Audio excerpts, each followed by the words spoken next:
নমস্কার বন্ধুরা, তো আজকে আরেকটা ভিডিও নিয়ে চলে এলাম। এখানে আমি তোমার সাথে খুবই গুরুত্বপূর্ণ তথ্য শেয়ার করবো এবং কিছু কিছু গুরুত্বপূর্ণ তথ্য তোমাদেরকে জানাবো। তো এই ভিডিওটা খুবই তাড়াতাড়ি হবে এবং এই ভিডিওটাতে আমি কোনো রকম কিছু এডিট ছাড়াই করব, ভয়েস এডিট ছাড়াই করব, কারণ এখানে অনেক তথ্য তোমাদের সাথে শেয়ার করা আছে। প্রথম যে তথ্যটা দেবো সেটা হচ্ছে যে তোমরা নিশ্চয়ই জানো যে ইস্টবেঙ্গল জিতে গেছে, যে লাস্ট ম্যাচটা গতকাল খেলেছে সেটাতে কিন্তু জিতে গেছে। হিয়াজি মহেশের গোলে জিতেছে এবং কিন্তু এখানে যে সব থেকে বড় যে সমস্যাটা হচ্ছে, এখানে এরা জিতে গেলেও এদের কিন্তু পারফরমেন্স খুব একটা ভালো হয়নি। সায়ন ব্যানার্জি যে ছেলেটি ছিল, আসানসোলের ছেলে বাই দ্য ওয়ে, এই ছেলেটি কিন্তু ভালো performance through out the match করতে পারছে না। কালকে যদিও একটা গোল আমরা দেখতে পেয়েছি ওই যে মরক্কোর ফুটবলারটি আছে তার থ্রুতে, বাট হিজাজি মহেশের কাছ থেকে। বাট এই হিজাজি কিন্তু বেশ ভালো মরক্কো না, এই ছেলেটি বোধহয় খুব সম্ভবত ফ্রান্সে। তো এই হিয়াজি ময়েস কিন্তু খুব একটা ভালো ডিফেন্সে খেলতে পারছে না। দেখা যাক ইমপ্রুভ করতে পারে কিনা। আমি এই সম্বন্ধে কিছু বলবো না, তোমরা যদি ম্যাচটা দেখে থাকো তাহলে অবশ্যই তোমরা জানো যে কি হয়েছিল না হয়েছিল। কিন্তু যে তথ্যটা তোমাদের দেবো, হাসির তথ্য, তোমাকে কি বলবো, তোমরা দেখতেই পাচ্ছ যে আমি এই জিনিসটা দিয়েছি। তো এটা কি হয়েছিল, কালকে যে ম্যাচটা যেটা চলছিল এখানে, সেটা আমি দেখতে পেলাম। এখানে কিছু এটা শেয়ারও হয়েছে by the way, Twitter, Facebook সব জায়গাতে শেয়ার হয়েছে যে কি করে মানে ইস্টবেঙ্গলকে জোর করে এখানে হারিয়ে দেওয়া হচ্ছে। তো তোমরা প্রথমে তোমাদের একটা তোমাদের টুইট দেখাচ্ছি। সুস্মিত চ্যাটার্জি, যে মোহনবাগানের বড় কট্টর সাপোর্টার, সেটা মানে শেয়ার করেছে। রেসপোর্টস যেটা আছে সেটাও কিন্তু দিয়েছে। এখানে দেখাচ্ছে কি, কেন্দ্রীয় সরকারের দ্বারস্থ হতে চলেছে ইস্টবেঙ্গল। আইএসএল এর পক্ষপাতদুষ্ট রেফারিংয়ের জন্য কেন্দ্রীয় মন্ত্রিসভার ক্রীড়ামন্ত্রীর দ্বারস্থ হচ্ছে ইস্টবেঙ্গল। মানে এখানে আমার কিছু বলার নেই। আমি যেটা আগে আজ পর্যন্ত দেখেছি যে ফুটবলে যদি কোনো ম্যাচে হেরে যায় কেউ, তাহলে সে রেফারিকে দোষ দেয়, সে এএফএফ কমিটি, ডিসিপ্লিনারি কমিটি যেটা আছে সেখানে ইমেল করে। কিন্তু এরা একদম বলছে ডাইরেক্ট স্পোর্টস মিনিস্ট্রিকে জানাবে। ঠিক আছে,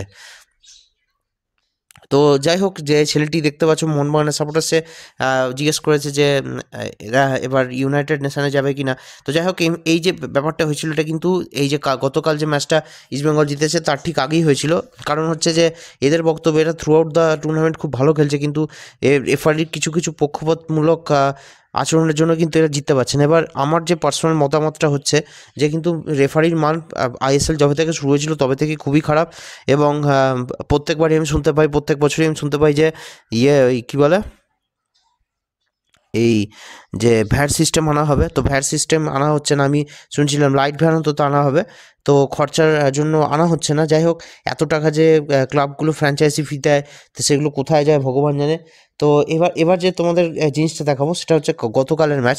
এখানে দেখতে পাচ্ছ I want 3 point here, okay sir, no penalty, give my prize. ঠিক আছে, এখানে দেখতে পাচ্ছ মোহনবাগানের যে কর্তা রয়েছে, দুইজন কর্তা, মেন কর্তা যে রয়েছে গোয়েঙ্কা সাহেব, এবং তার ঠিক পেছনে রয়েছে হচ্ছে এর নাম খুব সম্ভবত ঘোষ, কি ঘোষ আমার ঠিক মনে পড়ছে না, ঘোষ না তো দত্ত। যাই হোক, এই দুজনে কিন্তু মেন সাপোর্টার, এ হচ্ছে প্রিন্সিপাল ইনভেস্টার, বা বাকি যে রয়েছে সেও কিন্তু বোর্ড মেম্বারের মধ্যে পড়ে। তো এরা দুজনের টানাটানি দুজনকে করে যাচ্ছে। এবং এদিক থেকে সঞ্জীব গোয়েঙ্কা, যে মেন যে মালিক আছে, সে হুমকি দিচ্ছে রেফারিকে যে 3 পয়েন্ট দিয়ে দিতে। যে কোনো মূল্যে এরা 3 পয়েন্ট চায়। তো দরকার পড়লে এই যে গোলপোস্টটা দেখতে পাচ্ছ টেনে নিয়ে যাচ্ছে, নিয়ে বলছে যে পেনাল্টি, এরকম করে ম্যাচ জেতাচ্ছে। আর এখানে দেখতে পাচ্ছ যে এএফএফ এর যে কারেন্ট প্রেসিডেন্ট, সে কীরকম কানে মোবাইল দিয়ে বসে আছে, নো ওকে স্যার, মানে যে যা টাকা পয়সার জন্য যা যা বলছে সে শুনে নিচ্ছে। তো এটাই বক্তব্য।